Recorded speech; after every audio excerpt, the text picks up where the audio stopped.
Development report में दो तीन चीजें काम में है। आपको बोलेगा सस्टेनेबल डेवलपमेंट क्या होता है। सस्टेनेबल डेवलपमेंट की डेफिनेशन ध्यान से सुन लेना, पेपर में आने के चांसेस बहुत है। सस्टेनेबल डेवलपमेंट इसकी डेफिनेशन होती है, मैं 10 बार बोल रहा हूं, ध्यान से सुनना, बहुत इंपॉर्टेंट है। सैटिस्फाइंग प्रेजेंट नीड्स, क्या बोला मैंने, satisfying present needs without hazarding, without hampering future generation.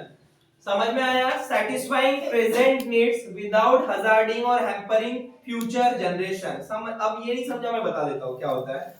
भैया अभी के हम जो जिस जनरेशन में जी रहे हैं, हम अपनी नीड्स तो पूरी कर रहे हैं, हम चाहे तो कितना भी माइनिंग कर ले, कितना भी वाटर इस्तेमाल कर रहे हैं, सब कर रहे हैं, हम अपनी नीड तो सेटिस्फाई कर रहे हैं, बट उससे आने वाली फ्यूचर जो जनरेशन है उसका कुछ हजार्ड नहीं होना चाहिए, लॉस नहीं होना चाहिए। अगर ये क्राइटेरिया हमने पूरा कर लिया तो हम समझ जाना हम सस्टेनेबल डेवलपमेंट के रोल पर है, गोल पर है। समझ में आ रहा?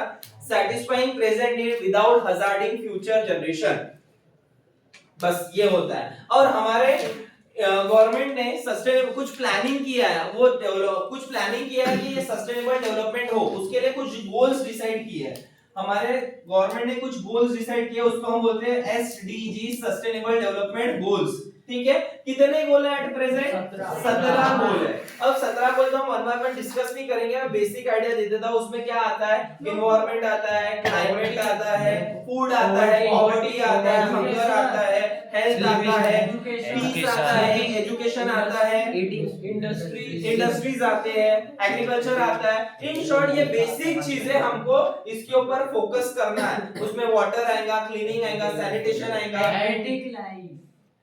विच लाइफ, एक्वेटिक लाइफ, यानी पानी के नीचे जो रहते हैं, पानी में रहने वाले, और पानी के ऊपर है टेरेस्ट्रियल ऑर्गेनिज्म, उन सबका सोचकर हमें गवर्नमेंट ने सस्टेनेबल डेवलपमेंट गोल बनाया। ये हमको अभी क्राइटेरिया कब तक रखा, हमको 2030 तक ये पूरा करना है, ये विच इज पता नहीं कितना पॉसिबल है या नहीं है। अभी अभी मैं आपको रिसेंट केस बता देता हूं, एमपी में 8 से 16 लोग या 8 से 12 लोग मर गए खराब पानी पीने के वजह से। ठीक है, सेवर पानी पीने के वजह से। ये देखो हमारे सस्टेनेबल डेवलपमेंट गोल प्रायोरिटी वाले गोल है, और उसी में पानी के वजह से इतने लोग मर रहे हैं। ठीक है, और भी हेल्थ केयर में देखो, कोई अस्पताल में 2 साल की बच्ची मर गई, चूहे ने काटा उसको, अस्पताल में चूहे काट रहा है। हंसने की बात नहीं है, this is a very serious issue. ठीक है, हम मर्डर कर रहे हैं कि हम लोग क्या क्या देख रहे हैं हम लोग। ठीक है, चलो। और ये इसका पहले एसडीजी नाम नहीं था, इसका पहले एमडीजी नाम था, इसको पहले मिलेनियम डेवलपमेंट गोल बोला जाता था, वो के 8 रहते थे, अभी वो चेंज कर 17 हो गए। ठीक है, ये बेसिक इंफॉर्मेशन मैंने आपके साथ शेयर कर दी, बस इतना याद रख लेना। Match the following, sorry MCQ में आता है एसडीजी कितने हैं, तो 17 याद रख लेना। और बेसिक डिसीज आप लिख सकते हो, right the short note on SDG. तो आप क्या लिखोगे? एग्रीकल्चर, पॉवर्टी नहीं होना चाहिए, कोई भूख से मरना नहीं चाहिए, हंगर नहीं होना चाहिए, अच्छा एजुकेशन मिलना चाहिए, हेल्थ केयर फैसिलिटी मिलना चाहिए, एग्रीकल्चर अच्छा होना चाहिए, क्लाइमेट अच्छा होना चाहिए, पीस और प्रॉस्पेरिटी से रहना चाहिए। ठीक है, ये सब पानी के नीचे जो एक्वेटिक एनिमल उनका ख्याल रखना चाहिए, ये सब आपके एसटीडी गोल में आते हैं। तो बेसिक इंफॉर्मेशन आप खुद लिख सकते हो इसके बारे में। ठीक है, हाँ एम्प्लॉयमेंट भी एक इसका रोल आ जाएगा। ठीक है, इंडस्ट्रीज भी आ जाएंगे। और decent standard of living, GNI per capita, GNI index, knowledge means years of schooling, expected years of schooling and long healthy life। ये 3 क्राइटेरिया दिए थे, स्टैंडर्ड ऑफ लिविंग, नॉलेज और लॉन्ग हेल्दी लाइफ, ये तो हमने पढ़ लिया। एसडीजी भी हमने अभी कंप्लीट किया है। Sustainable development is defined as a development that meets the needs of present, अभी के needs, without compromising the ability of future generation. हमने अभी पढ़ा एसडीजी का, हम अभी के अपनी नीड जरूरतें पूरी कर रहे हैं without hazarding and compromising future generation. ठीक है, ऐसा नहीं होना चाहिए कि आपके बेटे आपको बोलेंगे मेरे दादाजी कितने नालायक थे, बोलेंगे ना हमारे लिए पानी भी नहीं छोड़ा, हमारे अर्थ का पानी भी नहीं छोड़ा है, पेड़ भी नहीं छोड़ा। ठीक है, ऑक्सीजन मास्क लेकर हम घूम रहे हैं क्योंकि वो लोग ने ऐसा किया करके, ऐसा नहीं होना चाहिए। ठीक है, scientists have been warning that the present type and levels of development are not sustainable. Types of resources, अब ये ऑलरेडी हम ज्योग्राफी में पढ़ चुके हैं, रिन्यूएबल और non renewable resources. Renewable resources जो बार-बार यूज कर सकते हैं हम, उसका वो लॉस नहीं होगा। Renewable resources like ground water are not naturally replenished similar to crops and plant, however these resources are consumed at a fast rate। चलो, नॉन रिन्यूएबल यानी such as fossil fuel, कोयला, पेट्रोल बेटा एक बार खत्म होते आए तो फिर से बनने के लिए लाखों अरबों साल लग जाएंगे, तो वो खत्म हो सकते हैं, ठीक है, हम बार बार उसका यूज नहीं कर सकते, वो नॉन रिन्यूएबल है। इसी को हम traditional resources non traditional resources भी पढ़ चुके हैं। इसी को दूसरा और एक नाम तो कोई बताएगा मुझे?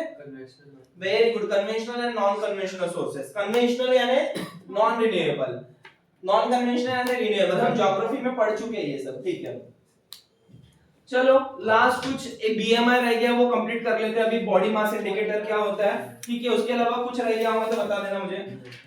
चालू करें। बॉडी मास इंडिकेटर,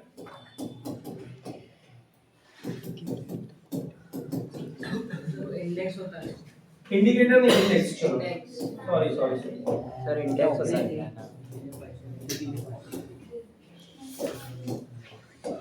बीएमआई निकालने का फॉर्मूला जल्दी से बताओ। Body weight upon height of height square of weight in KG upon height, weight in KG divide by square of height, square लो उसको स्क्वायर, हाइट स्क्वायर, हाइट का square. और height कैसी होनी चाहिए बेटा? मीटर में, मीटर में होनी चाहिए। ये हमारा फॉर्मूला है। बीएमआई आपके एज के लोगों का निकालेंगे क्या या नहीं निकालेंगे, या फिर निकालेंगे तो परफेक्ट आएगा क्या? बीएमआई यानी आपकी एज यानी ग्रोइंग एज में आप लोग ग्रोइंग एज में हो। ग्रोइंग एज में क्या होता है, आपका कंसिस्टेंटली हाइट भी चेंज हो रही है और बॉडी का वेट भी चेंज हो रहा है। अब आप अभी इस एज में हो तो ऐसा नहीं कि आपकी हाइट इतनी नहीं, आपकी हाइट बढ़ रही है कंटिन्यू एट टिल एज, जब तक मैच्योरिटी लेवल पर नहीं पहुंच जाते, मैच्योरिटी एज में पहुंच नहीं जाते, प्यूबर्टी एज में नहीं पहुंच जाते, आपकी हाइट बढ़ती है और वेट का भी बहुत ड्रास्टिक फ्लक्चुएशन होता है। एक बार आप एक प्रॉपर एज में आ गए तो आपकी हाइट स्टेबल हो जाती है। हाइट स्टेबल होगी तो तब से बीएमआई हम प्रॉपर आना लगेगा आपका। अब आप बोलोगे सर मैं आज बीएमआई नहीं कर रहा, मेरा अलग है और कुछ देर बाद अलग दिखा रहा है, तो क्योंकि आपके एज ग्रोइंग एज है। अगर हम हमारी एज की बात करें, मिडिल एज या उससे ज्यादा के, हमारा बीएमआई थोड़ा फिक्स आते जाएगा, ठीक है। क्यों? क्योंकि हमारी हाइट स्टेबल हो गई है। मैं अपनी बात करूं, लेट्स अज्यूम मेरा वेट, अच्छा वेट और मास अलग होता है हम साइंस के हिसाब से। मास पता है ना, हम 9th क्लास में पढ़ चुके हैं, मास हर जगह कांस्टेंट रहता है, वेट हर जगह चेंज रहता है ड्यू टू ग्रेविटी, ग्रेविटी का रोल आता है। पर यहाँ पे आपको सिर्फ वेट केजी में ही समझना है, एक्चुअली वेट का यूनिट होता है न्यूटन, याद है ना, weight and force m into g is equal to weight। चलो हम इकोनॉमी पढ़ रहे थे, इसमें उलझा नहीं रहूंगा आपको। हाइट वेट, अगर लेट्स अज्यूम मैं अपना बीएमआई निकालूं तो आप लोग कैलकुलेट करने में हेल्प करना। मेरा वेट अभी है 80 के करीब है, ओके, और मेरी हाइट है, तो एक कोई कैलकुलेटर निकाल लो, उसमें लिखा, उसमें हाइट कैलकुलेट करो। मेरी हाइट 5 फुट 8 इंच यानी कितना मीटर है, जल्दी से करो। फिर मैं इंच का भी बताऊंगा, इंच का फॉर्मूला क्या है वो भी बता दूंगा आपको। 172 सेंटीमीटर होगा, मीटर में कन्वर्ट करो उसको, 2.53 से मल्टीप्लाई होता है एक्चुअली, वैसे इंच को मीटर में 1.72 मीटर हो गया। अच्छा मेरी हाइट इतनी है, उसका स्क्वायर निकालो 1.72 का, 1.72 का जल्द से जल्द करो बेटा, 2.9584 80 से डिवाइड करो, जल्दी से मेरा इंडिकेटर आ जाएगा। पेपर में आता है कैलकुलेट करने के लिए भाइयों, ये बहुत इजी है। 0.03698 व्हाट 0.03698 नहीं, 0 पॉइंट नहीं आएगा 2 से डिवाइड करने पर। 80 को 2 से डिवाइड 2.98 से डिवाइड करना है, 27.11। 27.11। अच्छा अब आपको एक मजा बता दो, 27.04। यस नियर अबाउट इतना कुछ आ रहा है, 27.11 या 04 जो भी है। अब आप मुझे बताओ, मैं क्राइटेरिया बता रहा हूँ, मैं अंडरवेट हूँ या ओवरवेट हूँ या प्रॉपर वेट हूँ?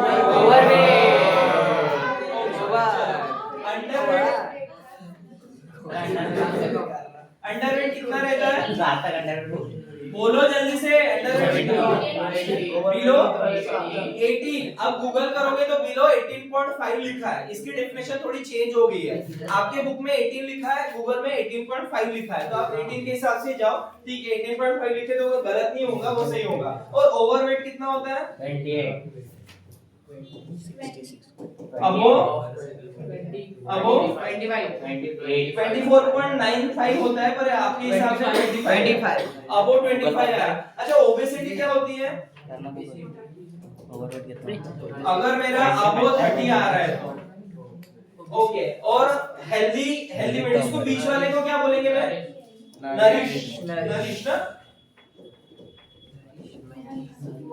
तो जिसका 18 टू 25 के बीच में है, तो बेसिकली मैं ओवरवेट के कैलकुलेशन में चला गया।